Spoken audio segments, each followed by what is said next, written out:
ҳикматулло ҳамроҳ бо даҳҳо нафар наврасону ҷавонон дар литсеи касбии техникии шаҳри Бухтар таҳсил мекунад. ӯ дар баробари касбомӯзӣ ҳамчунин барои аз худ намудани забони русӣ ба ин маркази таълимӣ меояд. ин навраси тоҷик тасмим дорад ки бо соҳибҳунару забондон шудан ба муҳоҷирати меҳнатӣ равад. ҳикматулло мегӯяд ки амаку тағоҳояш дар Россия кор мекунанд ва барои таҳсилаш кӯмаки моддӣ мерасонанд, то ӯ ҳам ҳунар омӯзаду ҳам забони русиро аз худ карда барои ба муҳоҷирати меҳнатӣ рафтан ҳамаҷониба омода шавад.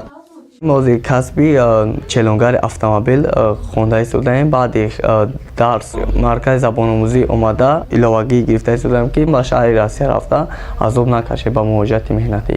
озир якм курс ҳастем.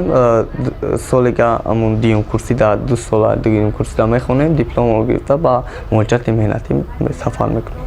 ҳоло дар литсеи касбии техникии шаҳри Бухтар наврасону ҷавонон аз рӯи 10 ихтисос касбу ҳунар аз худ мекунанд. аксарияти